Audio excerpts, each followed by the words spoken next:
Nintendo's most recent mini-direct has left several people feeling satiated, their desire to know more about upcoming projects from the big N fulfilled. For others, however, this direct was a slap in the face, a betrayal of trust to faithful consumers of a few years prior. Those people would be Wii U owners, and I happen to sit in their camp. You see, when the Wii U was announced, there wasn't a lot of hope for it. The marketing was terrible, the third-party support was nothing short of lackluster, and the casual gaming crowd didn't seem to care for the gimmick Nintendo was pushing at the time. I, though, maintained my faith in Nintendo, upholding my certainty that they would produce a platform worth playing, and I was not disappointed. The Wii U is a phenomenal console, despite what naysayers might have to say.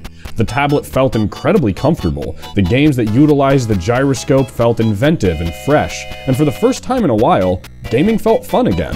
It felt like Nintendo took a huge risk with the Wii U, but that they would reward those who were willing to invest in them. It felt like Nintendo really cared about consumers such as myself. However, once rumors of the Switch, then known as the NX, began to surface, optimism for the Wii U began to wane. It seemed like almost as soon as development for the Switch began, the Wii U was abandoned. The constant string of first-party gems came to a halt. The promised Zelda masterpiece was delayed on the Wii U in order to align its release with that of the Switch, and several mechanics revolving around the gamepad were gutted from the game so as not to make the Wii U version feel superior. So why did Nintendo do this to the fans? Why would they turn their back on those that supported them?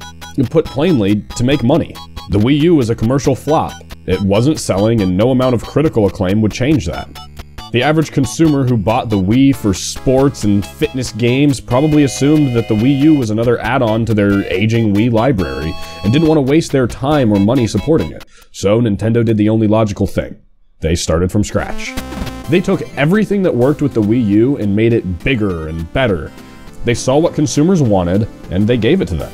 And with this recent direct, Nintendo has announced that it will be taking away even more of the final scraps that kept the Wii U alive in the eyes of collectors, first-party exclusives. Almost every exclusive game for the Wii U has now been ported to another console, and the list is shrinking day by day. Even games like Zombie U are off of Nintendo's dead platform in hopes of moving on to more profitable ventures.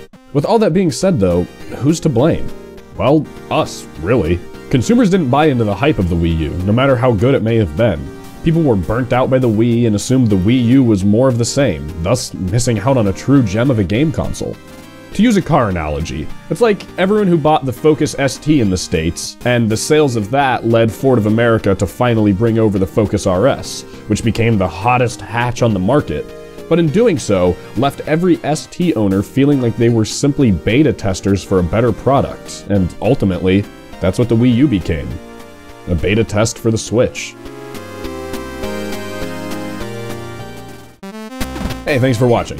If you liked this video, hit that like button. If you're not subscribed, please consider doing so. I put out a new video every Friday, and they usually have something to do with video games, or something. See you next week. Goodbye.